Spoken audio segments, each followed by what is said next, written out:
네, 여러분 안녕하십니까? 스포츠 미디어 및 홍보 다섯 번째 시간으로서 미디어, 홍보, PR 이런 것들에 대한 내용을 살펴보도록 하겠습니다. 어, 우리 교과서로 보면은 2장이에요, 2장. 예, 2장을 읽으시면 됩니다. 음, 본론으로 들어가기에 앞서서 한 가지 말씀을 드리겠습니다. 여기 사진에 보시면은 왼쪽에 사진이 있죠? Highest Paid Premier League Subs 해가지고 2019년부터 20년 이렇게 나왔습니다. 이 서브라는 거는 이제 그 후보 선수를 말하죠. Substitute. 예. 그렇고요. 예. 가장 그 돈을 많이 받은 프리미어 리그의 후보 선수들 뭐 이런 얘기입니다. 그래서 리스트가 쭉 나왔죠. 1위부터 10위까지. 그런데 그래서 이제 이름하고 팀이 나와 있고 그 다음에 이제 weekly earnings 해가지고 이게 이제 주급 있죠, 주급. 예. 예, 이쪽은 그 급여를 주 단위로 주나 봐요. 예. 그리고 annual earnings에서 이제 연봉이죠, 이게. 예, 연수입. 그리고 맨 오른쪽에 어, 뛴 시간. 그쵸? 예. 얼마 뛰었나. 근데 이제 여기 있는 선수들은 전부 한 번도 안 뛴 선수들이에요. 뭐 무슨 이유, 부상이건 뭐 아니면 여러 이유에 의해서 한 경기도 안 뛴 선수들입니다. 그래서 이제 제일 1번을 보니까 1등이 뭐 뭐든지 1등을 제일 우선으로 보니까 이런 거에 1등이 누구냐면 세르히오 로메로라는 선수죠. 예. 이 선수가 뭐 여러분 축구 좋아하는 사람들은 잘 알겠지만 그 맨체스터 유나이티드라는 팀의 그 후보 골키퍼예요. 예. 그 주전은 데헤아라는 유명한 선수가 있죠. 네덜란드 국가대표 골키퍼죠. 역시 그 선수도. 예. 그래서 이제 이 기사가 어디 나왔냐면은 영국의 그 더 선이라는 그 신문이 있습니다. 예, 그 타블로이드 판으로 돼가지고 이제 된 신문인데 그 신문에 나온 기사예요. 이게 뭐 인터넷판에 나왔는지 아니면 진짜 종이 신문에 나왔는지 모르겠는데 어쨌든 그 신문에 나온 기사이고 뭐 이건 사실입니다. 예, 사실이죠. 예. 그런데 자 그러면 이제 이 로메로는 누구냐? 예, 로메로는 여러분들도 잘 아시죠? 예, 그 맨체스터 유나이티드라는 팀의 후보 골키퍼예요. 예, 데헤아가 뭐 주전이 있고 나이도 더 많고 그러니까 경력이 더 있으니까 주전으로 뛰고 있고 이제 이 선수는 후보인데 이제 후보이다 보니까 올 시즌에 그 프리미어 리그 게임에서는 한 경기도 안 뛰었어요. 그 특히 골키퍼는 보통 주전 선수가 그 교체 없이 뛰잖아요. 계속. 예. 그럴 수밖에 없는 게 이제 뭐 체력의 소모도 별로 많지 않고 딴 포지션에 비해서 그리고 뭐 큰 실수를 하거나 뭐 부상이 없는 한 교체를 안 합니다. 대부분. 그 전술이나 이런 거에 안정적으로 유지를 해야 되기 때문에 골키퍼를 바꾸면 또 수비 그 포메이션을 바꿔야 되는 경우도 있잖아요. 그 선수의 능력이나 이런 특성에 따라서. 그래서 잘 안 바꿔요. 웬만하면. 예. 그래서 이 로메로가 컵 대회에서는 좀 뛰었는데 예. 그 프리미어 리그 정규 시즌에서는 지금 한 경기도 안 뛰고 있는 상태입니다. 그러니까 이제 그런데 예. 그 더선에 어떤 식으로 이제 이런 식으로 이제 기사가 나왔어요. 더선에 제가 더선 기사를 찾아보긴 했는데 뭐 그렇다고 이제 뭐 이 로메로를 비난하거나 뭐 이런 건 아니죠. 하여튼간 뭐 예, 어쨌든 간에 근데 이제 이걸 우리나라의 어떤 한 인터넷 언론사가 예, 이걸 이제 가져왔어요. 예. 그 유럽 축구 관련한 기사들이 우리나라에서 이렇게 장사가 되거든요. 기사장 왜냐하면 사람들이 많이 좋아하니까 예. 그래서 뭐 제가 정확하게 기억은 안 납니다. 이걸 제가 찾아서 이게 그 캡처해가지고 올리려고 했는데 잘 안 보이더라고요. 지웠는지 하여튼간 예. 그 오센이라는 그 인터넷 언론사에서 그 뭐 서모 기자가 예, 이걸 이제 한국말로 기사를 썼어요. 물론 이제 그 자기가 쓴 건 아니죠. 이 내용을 그냥 그대로 옮긴 거죠. 예. 그래놓고 그 EPL 뭐 최고의 먹튀 선수들 뭐 이런 식으로 썼습니다. 정확하게 그 제목이 기억은 안 나는데 하여튼 그런 식으로 놀고 먹는 놈들 탑 10 뭐 이런 식으로. 예. 왜냐하면 한 경기도 안 뛰었으니까 그렇죠. 예. 한 경기도 안 뛰었는데 보니까 로메로는 주급이 7만 파운드니까 우리나라 돈으로 한 10억 되거든요. 아, 1억 정도 되거든요. 예, 10억이 아니죠. 그러니까 아니 한 경기도 안 뛰는 놈이 어떻게 일주일에 1억씩 받아? 뭐 이런 식으로 이제 예, 어, 뭐 최고의 뭐 놀고 먹는 놈들 뭐 이런 식으로 이제 써가지고 기사를 올렸습니다. 예. 그래서 이제 이거를 제가 보고 이게 이제 우리가 그 과제 중에 하나로 있는 그 미디어 비평 있잖아요. 예. 그 예로 들면 좋겠다 생각을 했어요. 예. 그러면 그 기사의 문제점은 뭘까요? 그, 뭐, 팩트가 틀린 건 아니죠, 일단? 그쵸? 이 선수의 연봉이나 뭐, 주, 주 단위 급여나 아니면은 출장 그 경기 횟수나 이런 것들은 다 그 자료가 정확하게 있으니까 뭐 그걸 거짓말 하진 않았겠죠. 근데 이게 제가 보기에는 아주 그 나쁜 기사입니다. 예. 왜냐하면은, 어, 사실만 뭐 전했으면은 뭐 그냥, 그래 뭐, 올 시즌 한 경기도 안 뛰고도 이렇게 많은 연봉을 받아가는 선수들이 있다. 뭐 이런 식으로 그냥 뭐 넘어갈 수 있고 이 기사가 뭐 사실 그렇게 큰 의미를 뭐 부여할 만한 기사는 아니에요. 물론. 근데 이제 그 해석을 하잖아요. 어떤 일은 그 벌어진 일 자체보다 그 일을 어떻게 해석하느냐가 더 중요하거든요.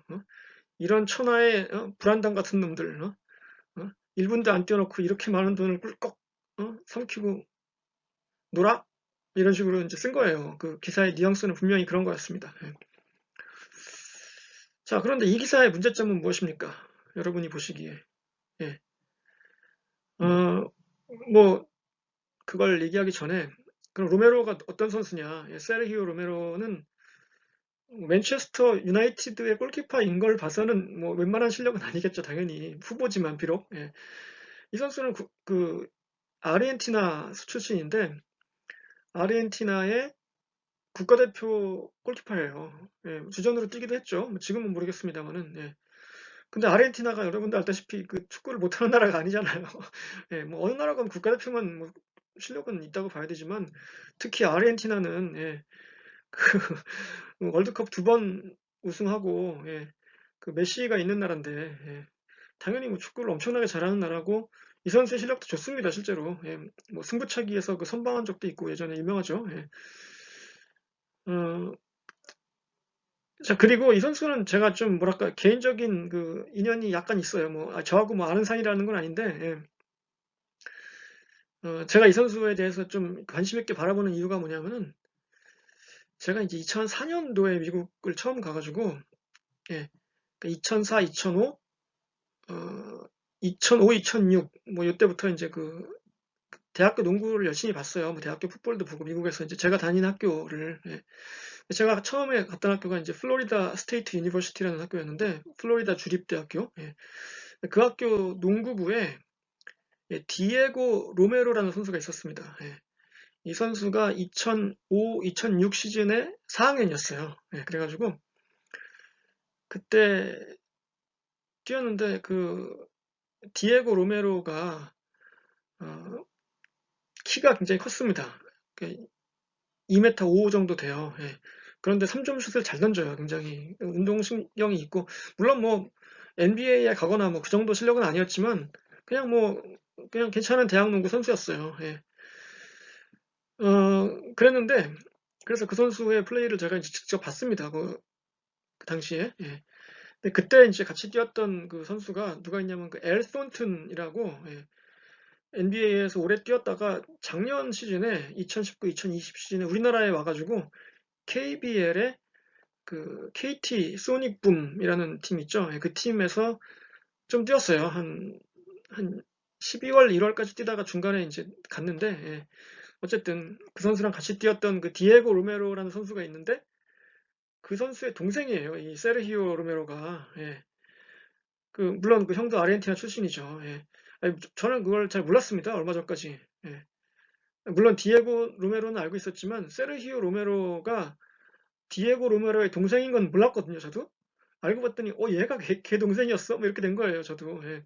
그래서 걔가 맨유에서 뛰는 걔 말이지? 그 아르헨티나 국가대표 골키퍼. 그래가지고 너무 반갑더라고요. 예. 그래서 걔가 어떻게 걔구나. 알고 봤더니 근데 디에고 로메로도 키가 크잖아요. 아니, 세르히오 로메로도 키가 크잖아요. 골키퍼니까. 190이 넘을 겁니다, 훨씬. 예. 그런데, 뭐 좀 재밌는 거는 그 형제들 중에 이 세르히오 로메로가 키가 제일 작대요. 예. 예. 아무튼 뭐 그런데, 예. 근데 그 기사가 왜 나쁘냐. 그쵸? 아, 물론 뭐 가십성으로 뭐 그렇게 쓸 수는 있지만, 운동선수들이 경기를 안 뛴다고 해서 일을 안 하는 건 아닙니다. 그렇죠. 그 선수한테 연봉을 주는 이유가 있잖아요, 구단이.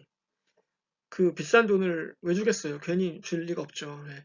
물론 뭐 경기에 뛰어서 뭐 승리를 많이 거두기를 바라는 마음에서 쓰겠지만, 어, 그 선수를 데리고 있는 데는 그만한 이유가 있는 거예요. 그러니까 만약에 뭐 골키퍼가 뭐 대회야가 뭐 부상을 당한다든가 갑자기 무슨 일이 생겨서 못 뛸 때는 그 든든한 백업 골키퍼가 없으면은 항상 불안할 거 아닙니까? 어? 혹시 어떻게 될지 저 부상당하면 어떡하지? 큰일이다. 근데 어, 그 든든한 보험이 있는 거죠, 말하자면. 그러니까 뭐 보험료를 냈다고 생각해도 되고. 하여튼 뭐 맨유 같은 팀이 어떻게 보면 그 특권이죠. 뭐 이 국가대표, 세계에서 제일 축구 잘하는 나라의 국가대표 골키퍼를 세계에서 제일 축구 잘하는 나라 중 하나의 국가대표 골키퍼를 후보로 둘 수 있을 정도의 팀이 별로 없잖아요. 그렇죠?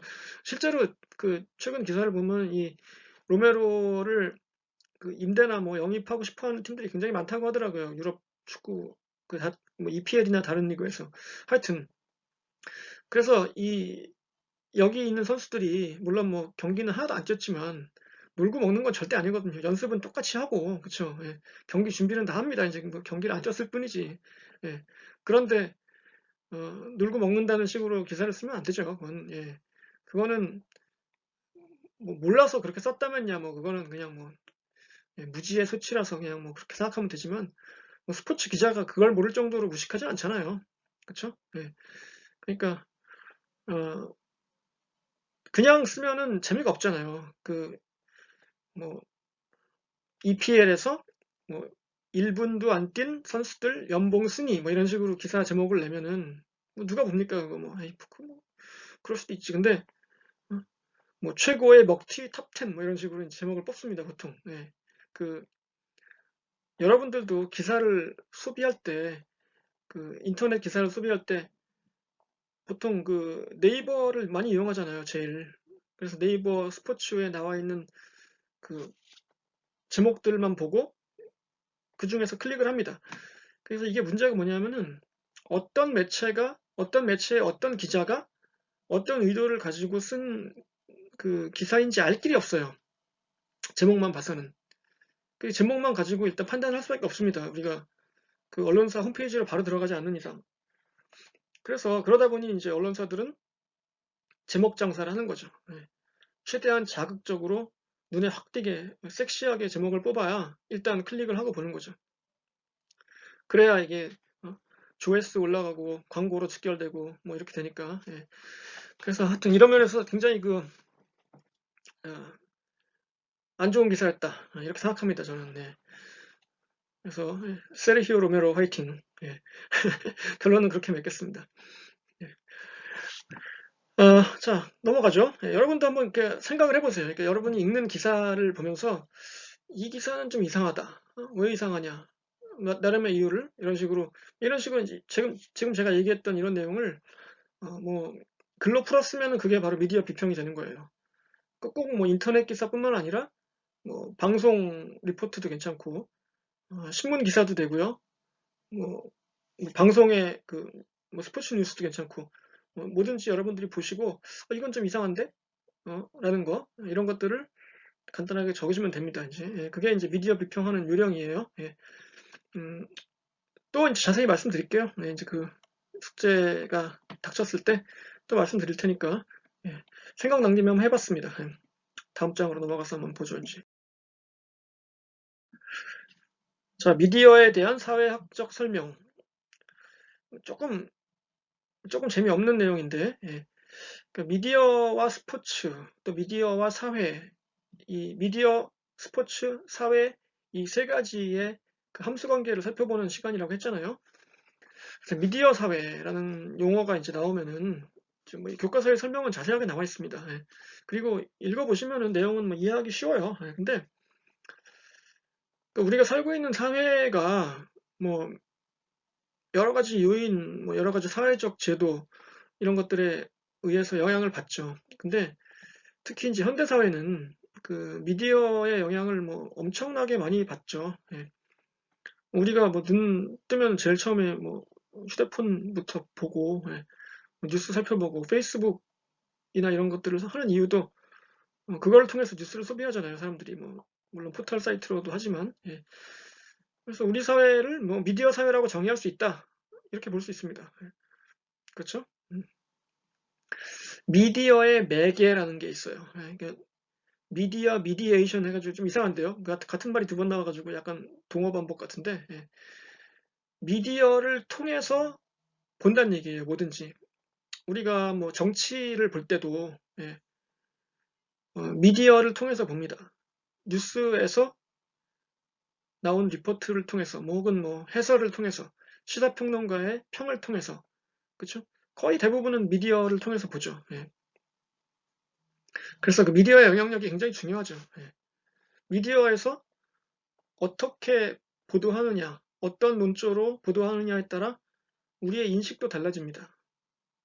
근데 이제 정치만 그런 게 아니고 경제도 그렇고 뭐 정책도 그렇고 사회, 종교 모든 문제 뭐 우리가 이제 궁극적으로 다루고 싶은 스포츠도 마찬가지죠. 스포츠라는 거를 우리는 이제 여러 경로로 소비를 하죠. 경기장에 가서 음?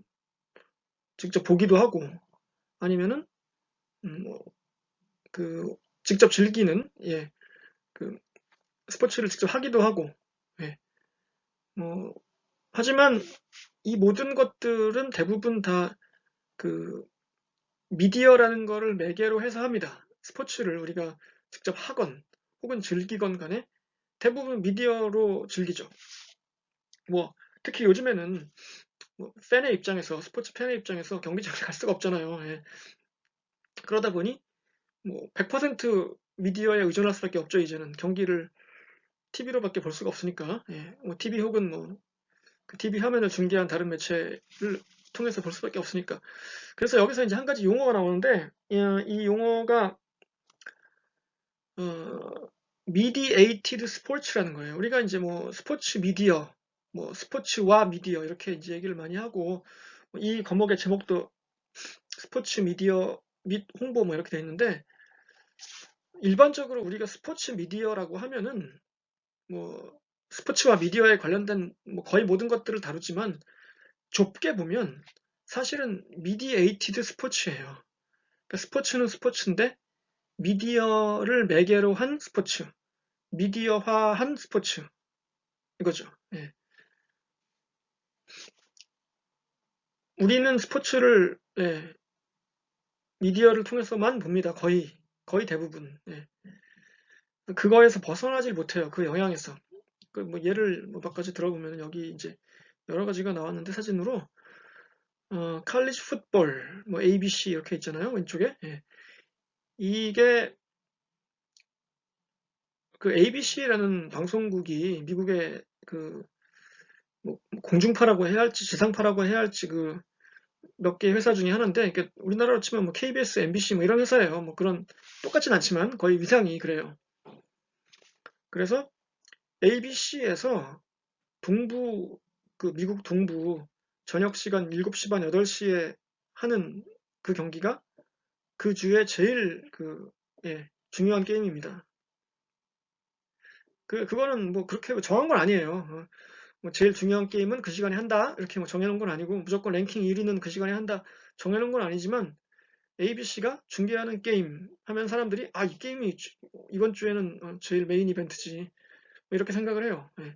그러니까 미디어에 의해서 어떤 의제가 선정된 거죠. 예, 뭐 영어로 얘기하자면 아젠다 세팅이라고 해야 되나요? 예. 이번 주에는 그거 봐야지 이렇게 되는 거예요. 예. 당연히 시간대도 그렇죠. 제일 보기 좋은 시간이고 예, 토요일 그 프라임 타임 황금 시간대 저녁 시간대에 딱 맞고 예. 그리고 미국은 동부하고 서부하고 3시간 차이가 나거든요. 그러니까 뉴욕이 저녁 7시 반, 8시면은 LA는 4시 반, 5시예요. 예. 그러니까 그 시차가 꽤 큽니다. 3시간이 의외로. 예. 어, 동부 시간 8시면은 서부 시간 5시. 그 양쪽 다 보기 좋은 시간이에요. 미국의 어느 동네에 살건 TV로 경기를 보기가 딱 좋은 시간. 그렇죠. 그런데 예를 들어서 LA에서 경기가 벌어진다고 칩시다. 예. 예를 들어. 근데 이제 LA 입장에서는 그 팬들 입장에서는 저녁 한 8시에 시작하는 게 제일 좋을 거 아니에요. 그쵸? 뭐 볼일 다 보고 하루 일과 다 마치고 저녁 먹고 딱 그 8시쯤 시작하면은 제일 보기 좋죠. 그런데 그렇게 중계를 거의 안 합니다. 왜냐하면은 말씀드렸듯이 LA 시간 8시면은 뉴욕에서는 밤 11시예요. 예. 밤 11시에 시작하면은 새벽 3시쯤 끝납니다. 예. 그러니까 이건 도저히 아무리 뭐 스포츠를 좋아하고 그래도 이게 시청하기 좋은 시간이 아니잖아요. 예. 그래서 그런 거를 다 감안을 해요. 그 중계 시간 편성을 할 때. 예. 그러니까 스포츠가 미디어화 되면서 어떻게 됩니까? 경기 시간에도 영향을 받죠. 예.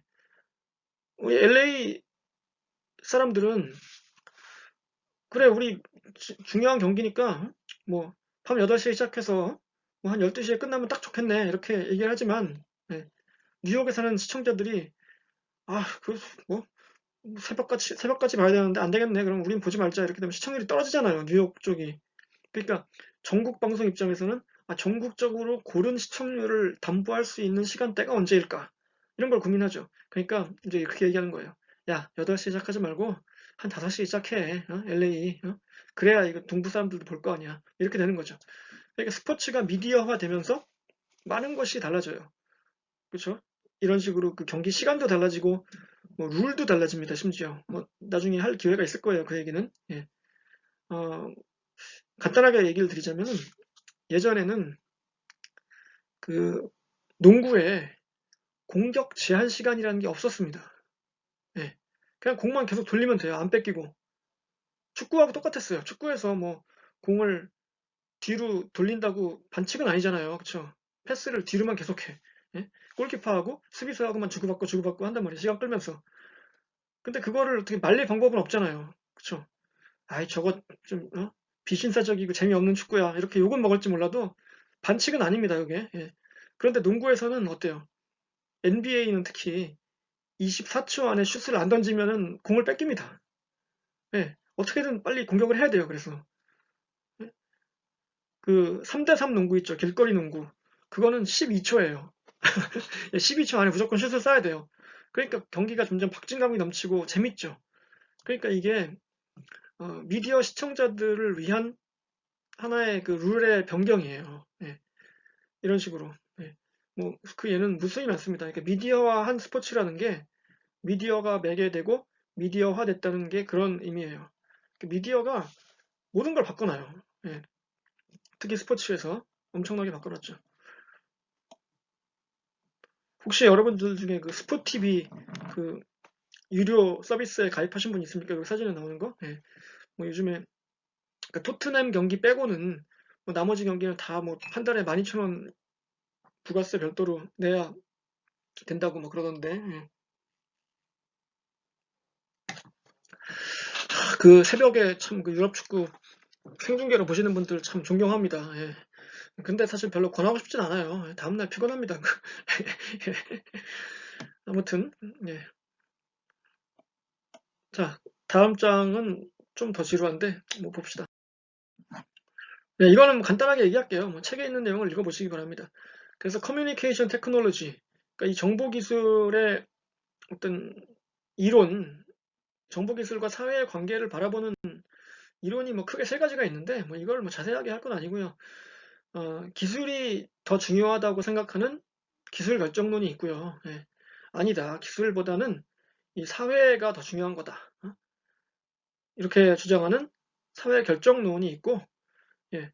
아니다. 그 두 개가 이렇게 합쳐서 낸 거지. 이게 뭐 어느 쪽이 더 중요하거나 우선한다고 할 수 없다. 이렇게 얘기하는 게 바로 그 세 번째 사회적 구성주의 이렇게 돼 있습니다. 이건 뭐, 예, 한번 책을 읽어보시기 바랍니다. 예, 그래서 테크놀로지는 사회적 맥락에서 이루어지는 것이다.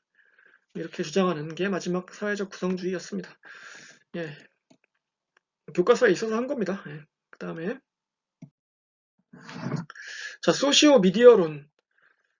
이 책 우리 교재가 좀 잘 쓴 책이에요. 굉장히 제가 보기에는 연구도 많이 했고 책이 내용이 굉장히 충실합니다. 그런데 문제가 있다면 좀 책이 좀 지루해요. 그래서 뭐 어쩔 수 없죠. 교과서니까 뭐 재미있으려고 쓴 책이 아니니까 애초에. 예. 그건 좀 여러분이 이해해 주시고 약간 지루한데 예. 그 좀 보강 설명을 제가 이제 좀 재밌게 드리도록 할게요. 그래서 이 소시오 미디어론이라는 게 시청각 정보 기술은 가치 중립적인 것이 아니다. 우리가 봤을 때 이 기술 뭐 이런 것들은 상당히 그 중립적인 것으로 보입니다. 그렇죠? 아니 기술이라는 게 있는데 그게 뭐 무슨 뭐 정치가 거기 왜 들어가며 경제가 왜 들어가며 경제는 들어갈 수 있죠. 기술이니까. 예. 사회 문화가 또 거기 왜 들어가냐? 그런데 그게 아니고 실제로는 매우 정치적이고 경제적이고 사회 문화적인 상황에서 이게 만들어지고 또 보급되는 것이다. 이게 이제 소시오 미디어론의 주장이죠.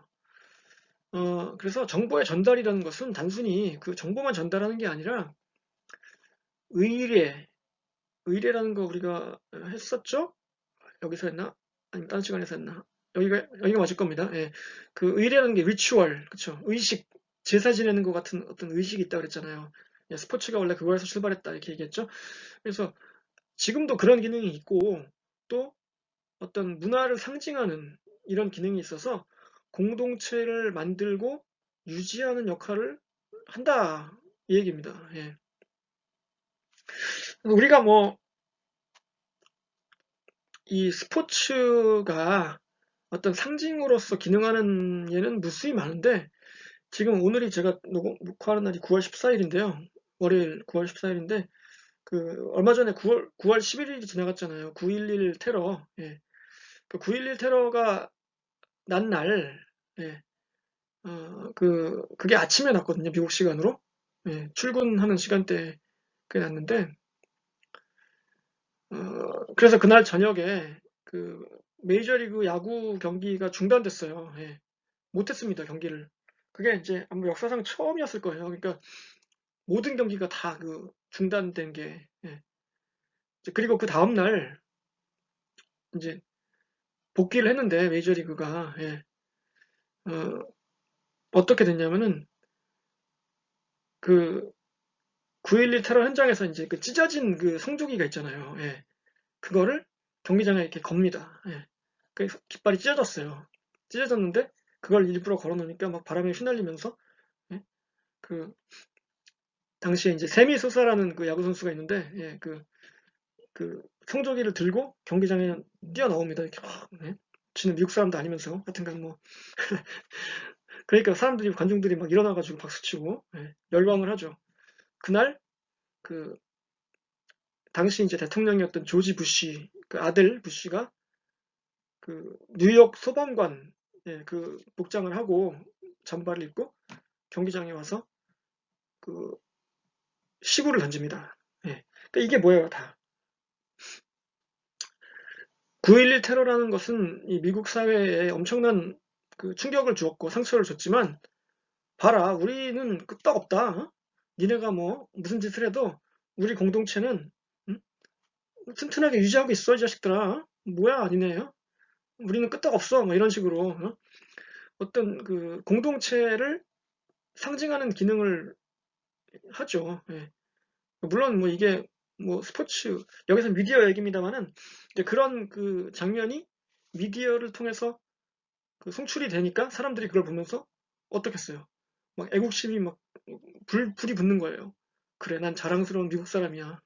그렇지, 막 이러면서 어, 당시에 이제 그 애국주의 이런 것들이 얼마나 그 미국에서 판을 쳤냐면은 원래 이제 메이저리그 경기는 7회 들어갈 때 그 Take Me Out to a Ball Game이란 노래를 불러요. 뭐 Take Me Out to the Ball Game 뭐 이렇게 해가지고 나를 야구장으로 데려다 주세요. 뭐 이러면서 민요 같은 건데 예, 그걸 부릅니다. 이제 가사를 제가 끝까지 몰라가지고 이게 좀 더 부르지 못했는데 그걸 다 같이 불러요. 이렇게 관중들이. 그래서 일종의 그것도 의례죠, 일종의. 지금 현대적인 의례. 예, 리추얼이에요, 그게. 그런데 9.11 테러 이후에 그게 뭘로 바뀌었냐면 그 음악이 God Bless America라는 노래가 있거든요. 그 노래를 틀어요, 이제 그 대신에. 이게 뭐야, 미국 찬가예요. 미국은 훌륭한 나라고 끄떡 없어. 니네 뭐 그래 봐야 우리가 뭐 눈 하나 깜짝할 것 같아. 뭐 이런 스토리죠. 예. 그런 노래가 쫙 나옵니다. 예. 좀 또 웃긴 게 그때 이제 그 God Bless America를 불렀던 가수 중에 한 명이 이제 셀린 디온인데 여러분 잘 아시죠? 셀린 디온? 예. 그 타이타닉 주제가 예, 불렀던 My Heart Will Go On 불렀던 그 너무 높아가지고 제가 이건 못 부르겠습니다. Near, far, wherever you are 뭐 그만할게요. 예, 죄송해요. 예. 그 셀린 디온이 부른 거예요. 그 노래를 God Bless America 열창을 막 합니다. 사람들이 막 눈물 흘려요. 막 으흐 막 어? 그 사실 알다시피 셀린 디온은 예, 캐나다 사람이죠. 예. 뭐 하여튼 뭐 그래요. 물론 미국 사람이랑 결혼했는데 지금은 미국 시민이 됐겠죠. 라스베가스에 살아요. 그래서 라스베가스에 가면은 그 셀린 디온 쇼를 보기가 쉽습니다. 예. 물론 되게 비싼데 한 300불 이렇게 해요. 그 좀 좋은 자리에서 보려면 거의 한 500불 가까이 줘야 되는데 진짜 그 한 5m 앞에서 볼 수 있습니다. 셀린 디온 공연하는 거를 맨 앞자리에서. 예. 노래 진짜 잘 불러요. 아 끝내줍니다 진짜. 예. 이 라이브가 진짜 그 레코딩보다 더 나은 가수가 몇 명 안 되는데 예, 하여튼간 그래요. 지금은 조금 나이가 들어서 이제 약간 숨이 찬데 예, 젊었을 때 노래 부르는 거 보면 진짜 끝내줍니다. 하여튼 뭐, 아유 좀 예, 약간 옆길을 세고 있어요. 미안합니다. 그래서 이게 그런 거예요. 공동체 생성 및 유지. 예, 그 미디어가 그걸 보여주지 않으면은 뭐 안 되는 거죠, 당연히. 예.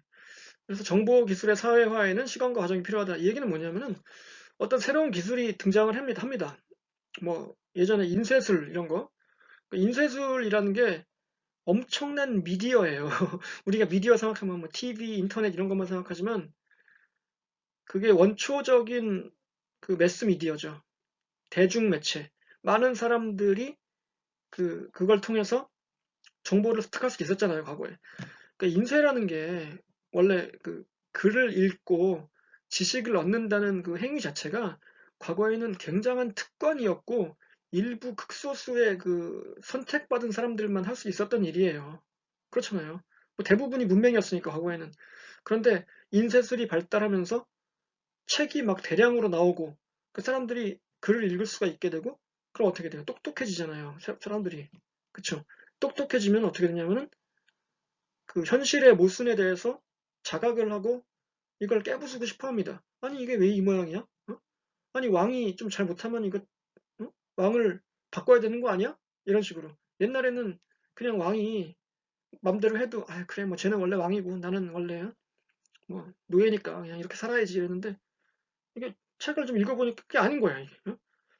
그렇지. 아니, 왕이라고 뭐, 무조건 뭐, 좋다는 법 있어? 못하면 내려와야지? 뭐 이러면서. 그러니까 혁명이 일어나는 거고, 예. 그, 중세가 근대, 현대로 넘어오는 거죠, 그렇게 해서. 하여튼간, 뭐, 그런데, 그렇다고 그 기술이 뭐 바로 등장하자마자 바로 통하는 건 아니란 말이에요. 시간이 걸린다는 얘기죠. 어, 그게 예전에는 특히 시간이 오래 걸렸었죠. TV도 처음 TV가 나왔을 때, 야, 이거 뭐, 진짜 값을 하긴 하는 거야. 뭐, 이렇게. 어, 제가 생각납니다, 지금도. 저희 집에 처음 전화가 생기던 날, 예. 제가 뭐 초등학교, 당시는 국민학교였지만, 한 3학년 때쯤이었는데, 예. 어, 이제 저희 부모님이 전화기를 사왔어요. 예, 전화기, 이제 그 휴대폰이 아니고 집에서 쓰는 집전화. 예, 전화기를 사와서 말씀하시기를 저한테 우리 집도 이제 전화 신청을 했으니까 3달 있으면 우리도 전화번호 생겨. 전화를 할 수 있어. 이렇게. 너무 기쁜 거예요. 그 당시에 제가. 야, 우리 집도 이제 전화가 오는구나. 집 전화가 생기는구나. 밖에 나가서 공중전화 안 해도 되는구나. 뭐 이렇게. 예. 그리고 이제 처음 전화가 생겼을 때 이제 전화가 따르릉 하고 울리잖아요. 그러면 막 떨리는 거예요. 막, 이걸 내가 받다가 실수하면 어떡하지? 뭐, 연습을 막 해요. 여보세요? 뭐, 예, 안녕하세요. 엄마 안 계신데요? 뭐, 연습을 막 합니다. 이렇게. 그랬었어요. 예. 그리고 휴대폰이 처음 생겼을 때, 라든가, 스마트폰이 처음 생겼을 때 여러분 그걸 처음 썼을 때 그 기쁨이랄까 이런 걸 다 기억하시잖아요. 예. 근데 이게 이제 과거에는 그 새로운 기술이 등장해서 적응하는데 시간이 많이 걸렸었죠. 예. 그래서 여기 이렇게 나와 있는 거고 시간이 필요하다고. 근데 요즘은 점점 좀 그 시간이 짧아집니다. 예. 새로운 기술이 뭐 등장했다가 바로 사라지고 예. 지금은 좀 저같이 이렇게 좀 옛날 사람들은 따라가기가 벅차요, 솔직히. 예. 그런데 그래서 뭐 공부를 해야 됩니다, 그걸 막. 예. 뭐 그런 얘기를 좀 했고요. 그다음에 자, 그 몇 가지 용어 정리를 좀 해볼게요. 광고, publicity, PR 뭐 이런 얘기인데 이게 이제 좀 비슷비슷해가지고 이걸 혼동하는 경우도 많고 잘못하는 경우도 많습니다. 어, 광고는 여러분 여기 나와 있는 대로 어, 제품이나 서비스를 팔려는 목적으로 예, 어, 수행하는 마케팅 활동의 일환이에요. 예. 물론 뭐 기업 광고도 있죠. 예. 근데 그거는 약간 퍼블릭 릴레이션하고 비슷하긴 한데 하여튼간 예. 그래서 이건 뭐냐면 우리 제품 사세요 이거예요. 예. 야, 이거 사세요. 좋아요. 사세요. 이겁니다. 예. 대놓고 파는 거죠. 그러니까 쉽게 말하면. 퍼블리시티라는 거는 여기 나와 있는데 여론의 지지를 얻기 위한 커뮤니케이션 기술. 물건을 파는 것과는 조금 다릅니다. 그래서 좀 광범위하고 조금 장기적이죠. 예. 반드시 이게 장기적인 건 아닙니다만 하여튼간 예. 그래서 주로 이게 이제 대미디어 관계라고 나왔는데 우리가 커뮤니케이션을 뭐 회사나 이런 데서 뭐 스포츠 구단이나 이런 데서 한다고 할 때 대부분은 예전에는 특히 언론사하고 했어요. 언론사를 통해서 그 뉴스도 제공하고 뭐 이런 식으로. 예. 그래서 언론사에다가 이제 미리 보도 자료를 보내죠. 예. 우리 이런 일 있으니까 이거 좀 써주세요라고 보내주는 거예요. 저도 예전에 그 인턴을 한 적이 있는데 미국에서 그 조그만 풋볼팀, 그 실내 풋볼팀 맨날 퇴근하기 전에 미디어 그 보도 자료 만들어가지고 그 팩스로 보내고 왜 그런지 모르겠는데 팩스로 보냈습니다. 그때는 항상 이메일로 안 보내고 2005년 6년 그때쯤인데 그때도 이메일이 있었는데 왜 그런지 모르겠어요. 팩스로 꼭 보내라고 하더라고요. 그 제 윗사람이. 그래서 팩스로 보내고 퇴근했습니다. 항상. 그러니까 이게 미디어 관계가 굉장히 중요했어요. 언론과의 관계가 나쁘면은 안 좋습니다. 언론이 앙심을 품으면은 뭐 사람이나 조직 하나 죽이는 거는 사실 쉬워요. 뭐 그러면 안 되지만. 그런데 퍼블릭 릴레이션스라는 거는 그러니까 이게 조금 다릅니다. 이게 이제 줄여서 PR이죠. PR은 퍼블릭 릴레이션스의 약자입니다. 이건 뭐 어떤 사람들은 뭐 피할 건 피하고 알릴 걸 알린다 그래서 PR이라고 말하는 사람도 있는데 퍼블릭 릴레이션스고요. 사람을 이해시켜 지지와 협조를 얻게 하는 기술. 이렇게 얘기하면 이게 뭐 위에 두 개나 뭐가 다른 건지 잘 모르겠습니다. 그렇죠.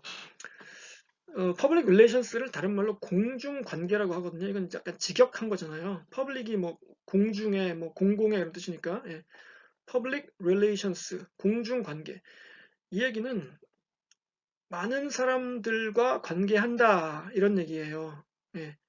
그러면 관계가 무슨 관계가 있냐면은 그 회사나 조직이나 뭐 혹은 뭐 스포츠 팀 입장에서 관계하는 그 사람들이 많잖아요. 뭐가 있을까요? 어, 여러분 5초를 드릴 테니까 한번 생각해 보세요. 내가 스포츠 팀인데 내가 상대해야 할 사람들이 누구누구인가? 5초 드릴게요. 1, 2, 3, 4, 5. 적어도 3개는 생각하셨어야 되는데. 예. 첫 번째는 아까 얘기했던 언론이 있죠. 예, 언론 상대를 잘해야 됩니다. 언론한테 정확한 정보를 줘서 이상한 기사가 나가지 않게 하는 거. 예, 그게 이제 그 PR의 기술 중에 하나예요. 업무의 그 분야고. 근데 언론만 있느냐? 아니죠. 예를 들어서 내가 뭐 스포츠 팀인데, 예, 그 관공서 있잖아요. 관공서, 지방자치단체나 관공서, 예, 하고 관계가 있잖아요. 업무가 무슨 뭐 경기장 대관이나 예, 시설 관리 이런 거를 또 뭐 서울시랑 뭐 대구시랑 관계가 있을 수도 있고, 그렇죠. 건물이 다 지자체 거니까 소유가. 그리고 그러니까 그 뭐 대구시청이나 혹은 뭐 서울시청이나 문화체육관광부나 예, 관계를 맺죠. 그 관계도 중요하죠. 또 뭐가 있습니까? 예, 관공서 했고, 언론사 했고, 팬들, 팬들이 중요하잖아요. 그쵸? 팬들이 요즘엔 특히 그 다카메라를 들고 있기 때문에 뭐 팬들이 예를 들어서 삐졌다. 응? 구단 운영을 왜 그따위로 하는 거야? 뭐 팬 서비스가 왜 이래? 뭐 이런 식으로 그러면 그 골치 아픕니다. 그러니까 팬들하고의 관계도 잘 유지를 해야 돼요. 그래서 이 퍼블릭 릴레이션이라는 거는 뭐 그 세 개 얘기했습니다만 뭐 많죠. 그 밖에 더 스폰서와의 관계도 있을 수 있고 뭐 그쵸 지역 사회와의 관계 뭐 많습니다. 예. 자 그런데 퍼블리시티는 주로 미디어와의 관계를 말하고요. 예. 퍼블릭 릴레이션스는 미디어뿐만 아니라 아까 얘기했던 이런 모든 그 사람들 혹은 단체와의 관계를 말하는 거죠. 그래서 미디어 릴레이션, 퍼블릭 릴레이션 쓰고요. S 붙여가지고 예. 공중관계라고 우리말로 부르는 거죠. 그러니까 이걸 공중관계라고 부르면은 그 이해가 좀 빠르더라고요. 저도 개념 잡기가 오히려 쉽더라고요. 이게 퍼블릭 릴레이션 PR이 뭐냐? 그게 뭐 홍보하는 건데 말이야. 뭐 꼭 뭐 물건을 파는 건 아니고 이런 식으로 하면 좀 헷갈려요. 예, 그러니까 퍼블릭 릴레이션스 그 단어의 뜻을 봐. 공중관계야. 하나뿐만 아니라 여러 단체가 있잖아. 이렇게 관계된 사람들 뭐 단체들 그 사람들과 다 좋은 관계를 유지하는 거. 이게 퍼블릭 릴레이션스야. PR이야. 이렇게 되는 거죠. 그 스포츠 팀도 PR을 잘해야 돼요. 그렇죠. 이게 얽힌 사람이 한둘이 아니잖아요. 그렇지 않습니까? 예. 그래서 그런 얘기를 이제 하게 될 겁니다. 그 PR은 그 위기 관리와도 관계가 있어요. 이게 어떤 그 안 좋은 일에 팀이 그 얽혔을 때, 예, 그거는 팀의 이미지나 그 팬층의 이반을 그 일으킬 수 있습니다. 예를 들어서 어떤 일이 벌어져서 굉장히 실망을 했다.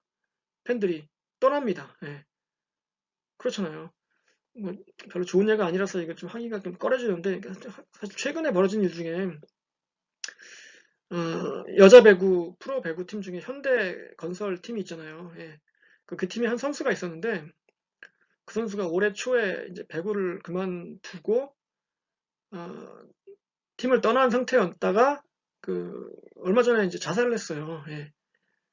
그래서 이게 뭐 보도로는 악플에 시달려서 이제 뭐 괴로워서 그렇게 됐다 이제 이렇게 나왔는데 그 가족들이 지금 소송을 걸었습니다. 그 팀 내에서 이제 선수를 괴롭혔다, 뭐 왕따 시키고 뭐 따돌림하고 뭐 이랬다, 뭐 이런 주장을 했습니다. 그래서 이게 사실 여부는 지금 모르죠. 왜냐하면 재판을 해봐야 될 테니까 이제 뭐 소송을 했으니까 재판을 하겠죠. 뭐 조사를 할 테고. 그래서 이걸 섣불리 말하기는 힘든데 어찌됐건 사실이 뭐건 간에 이 팀 입장에서는 굉장히 그 좋지 않은 일이죠. 예. 팬들은 일단 의심을 하고 예. 그 자체로 좋지 않은 일이 뭐 불행한 일이니까 예. 그럴 때 이제 팀 입장에서 어떻게 해야 되냐 이거예요. 예를 들어서 PR 관리를 해야 되니까 그렇죠. 언론사에다가 그 기사 좀 쓰지 마. 뭐 이렇게 압력을 넣어야 될까요? 그렇죠. 이게 어려운 일입니다, 굉장히. 예. 그래서 이게 PR이 그 위기 관리하고도 굉장히 큰 밀접한 관계가 있습니다. 이 얘기는 뭐 나중에 하게 될 겁니다. 예. 그래서 대표적인 그 PR의 성공 사례, 이건 뭐 스포츠 얘기는 아닙니다만은 PR을 굉장히 잘하는 회사가 있어요. 우리나라 회사 중에 그 유한 킴벌리라는 회사가 있습니다. 예. 이 회사 여러분 다 아시죠? 예. 그 킴벌리 클락이라는 미국의 회사가 있는데 그 회사하고 이제 우리나라 유한양행이라는 회사하고 합친 회사라서 뭐 기본적으로 이제 휴지 휴지 만드는 회사지만 그뿐만 아니라 뭐 여러 생활용품 많이 만들잖아요. 여기 보면 마스크도 있고 뭐 세제 이런 것도 만들고 그건 아멘 해먼가 하여튼간 예, 계열사인 것 같은데 어쨌든 근데 이제 휴지를 만드는 회사다 보니까 어때요? 나무를 베서 휴지를 만들잖아요. 그렇지 않습니까? 예, 종이니까 펄프. 그러니까 이제 사람들이 비난할 수 있죠. 야, 휴지 한 장 아껴 써라. 이거 나무가 몇 그루인데 뭐 이러면서 이제 예. 그러니까 그거에 착안을 한 거예요. 이 유한 킴벌리가 그럼 우리가 그 대신에 나무를 심자. 예. 그래서 그거를 계속 홍보를 했습니다. 우리가 이렇게 그 나무를 심고 있다. 예? 그 우리 강산 푸르게 푸르게 이러면서 이게 저 어렸을 때부터 했던 거거든요. 84년이니까. 예. 저는 이 얘기를 지금 30년이 넘게 30년이 뭡니까? 한 6년 됐죠. 지금 84년이니까. 예. 34년 동안 계속 듣고 있어요. 유한 킴벌리, 우리 강산 푸르게 푸르게 그 나무 심는 회사. 예. 이거는 저뿐만 아니라 뭐 대한민국 사람들 대부분이 알고 있어요. 예. 그러니까 이게 그 이렇게 좋은 일을 하고도 모르면은 사람들이 소용이 없잖아요. 물론 뭐 왼손이 하는 일을 오른손이 모르게 하라 뭐 이런 말도 있지만 예. 그 이렇게 알려야 돼요, 사실. 그래서 사람들이 유한양행, 뭐 유한 킴벌리 이런 회사를 떠올렸을 때 거의 자동으로 이 우리 강산 푸르게 푸르게가 떠오릅니다. 예. 그러니까 그 이미지가 너무나 좋은 거예요. 그 회사 환경을 생각하는 회사, 투명한 경영을 하는 회사, 우리 생활에 도움이 되는 물건을 만드는 회사 이런 식으로 그러니까 자동으로 그냥 예, 이미지가 그 살아갈 수밖에 없게 되는 거예요. 뭐 여러분 중에 유한 킴벌리에 대해서 뭐 안 좋은 이미지를 갖게 되는 경우 보셨습니까? 별로 없잖아요. 왜냐면 이게 한두 해 한 게 아니기 때문에 진정성이 있어요, 어느 정도. 뭐 제가 그 회사의 뭐 내부 사정을 정확하게 모릅니다만은 어쨌든 그건 둘째치고 어쨌든 이 캠페인 자체로만 봤을 때는 엄청나게 성공한 PR이죠. 예. 그러니까 덴탈 마스크를 여기 나오는 덴탈 마스크를 사세요, 좋아요, 뭐 우리 물건 사세요 이렇게 얘기할 때는 해야죠. 그게 광고죠, 말하자면. 예. 하지만 PR도 계속 하는 거예요. 우리 강산 푸르게 푸르게. 그러면은 사람들이 이제 알아. 더 이상 얘기 안 해도 그래 니네 회사 훌륭한 회사 열심히 계속해라 뭐 이렇게 되는 거죠. 예. 음, 제가 한 가지 안 한 얘기가 있는데 선전. 예. 선전이라는 얘기가 있습니다. 선전. 특히 나이 드신 분들 중에는 그 광고와 선전을 구별하지 않고 쓰시는 분들이 많아요. 그쵸? 뭐 할아버지 이런 분들 중에 야 선전할 동안 가서 손 좀 씻고 와라 뭐 이러든가 선전할 동안 딴 거 보자 뭐 이러시는 분들 있잖아요. 예. 저도 어렸을 때는 광고라고 안 하고 선전이라고 했었어요. 예. 그런데 선전이라 하면 이게 느낌이 다르고 의미가 다릅니다. 선전, 영어로 이제 프로포간다 뭐 이렇게 얘기하는데 주로 이거는 이제 약간 약간 공식적이고 종교적이고 정치적인 메시지를 담은 그 선전 활동이에요. 예. 그 예를 들어 전쟁할 때 여러분 그거 아시죠? 예전에 뭡니까? 초한지에 보면은 예, 초한지 항우와 유방이 싸우는 한나라와 초나라가 싸우는 그 초한지에 보면은 마지막에 그 항우가 이제 최후를 맞이하잖아요. 그쵸? 예. 초나라의 왕이었던 그 항우가 이제 그 한나라 군사한테 포위돼서 예, 이제 최후를 맞기 직전인데 그 한나라 군사가 어떻게 했냐면 그 초나라의 노래를 막 부릅니다. 민요 같은 거를. 네. 구슬픈 민요를 부르니까 초나라 군사들이 있을 거 아니에요. 그 항우를 지키는 군사들이. 예. 근데 우리나라로 치면 뭐 아리랑 같은 노래가 막 구슬프게 나와요. 그러면 그거 들으면서 아유 어차피 전쟁도 졌고 고향에 계신 부모님 생각나고 아이고 내가 두고 온 처자식 잘 있을래나 사기가 뚝 떨어지죠. 예. 이길 수가 없는 겁니다 전쟁을. 예. 그 6.25나 이런 전쟁 때 삐라 이런 거 뿌리잖아요. 그쵸?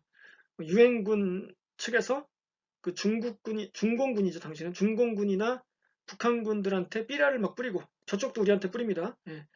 그래서 보면은 뭐 유엔군 품으로 귀순하세요. 그러면은 뭐 따뜻한 뭐 집과 뭐 편안한 뭐 안전을 보장하겠습니다. 이런 식으로 이제 그 사실인지 아닌지 모르지만 하여튼 그렇게 막 뿌립니다. 삐라를. 그럼 그 사람들이 보고 이거 넘어가 볼까 뭐 이렇게 생각하기도 하고 하여튼 그런 심리전 뭐 이런 거를 이제 주로 선전이라고 얘기를 해서 뭐 프로파간다라고 해요. 그러니까 정치 광고 이런 거 이제 선거 때 많이 하잖아요. 특히 이제 미국은 선거철이니까 지금 이미 이제 뭐 유튜브 이런 거 보면은 뭐 엄청납니다. 광고가. 저는 이제 뭐 한국에 왔으니까 이제 더 이상 안 나오는데 예전에 미국 살 때 보면은 유튜브 키면 계속 나와요. 그게 막 선거 광고가. 어, 그런 거, 다 그런 거죠. 근데 이제 재밌는 게 그 선전, 이 말, 이 실제 생활에서 어떻게 나오냐면은 그 여러분 그 2018년이었죠? 2018년 그 초에 평창에서 올림픽을 했잖아요. 그 동계 올림픽. 그때 그 북한이 그, 그 올림픽에 선수단을 파견할 거냐 말 거냐를 놓고 당시에 이제 협상을 하러 대표가 왔습니다. 북한에서. 그쵸? 그게 누구였냐면 이제 김여정이라고, 그 김정은의 여동생이죠. 근데 당시 그 김여정이라는 사람이 물론 뭐 김정은의 동생이니까 이제 그 실력자라고 알고 있었지만 공식적인 직책이 뭐였는지 여러분 혹시 기억하십니까? 김여정의 당시 공식 직함이 뭐였냐면은 선전선동부 부부장이었어요. 선전선동. 그 우리가 이게 좀 전에 얘기했던 그 선전 있죠. 광고 혹은 선전 뭐 그 선전이에요. 그러니까 이게 얼마나 중요한 그 임무인지 알겠죠, 여러분. 뭐 광고, 퍼블리시티, PR, 뭐 홍보 이런 것들.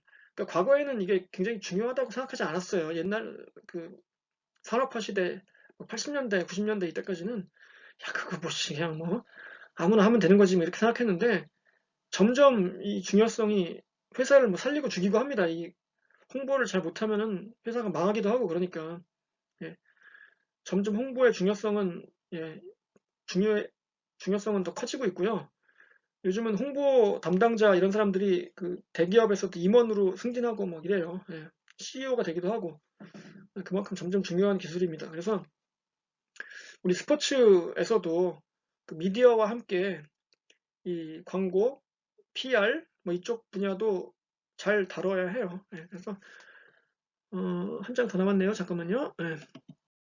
아, 나이키의 사례 연구가 나왔는데 이거를 제가 시간 계산을 좀 잘못했네요. 그래가지고 지금 52분이라서 53분 들어가가지고 이 나이키의 사례 연구는 지금 하지 않겠습니다.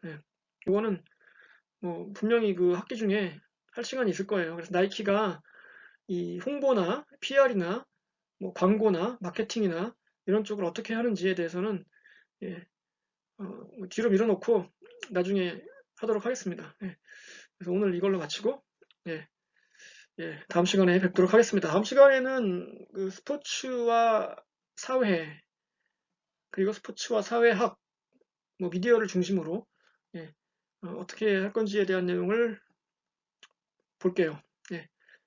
감사합니다, 여러분. 수고하셨습니다. 안녕히 계세요.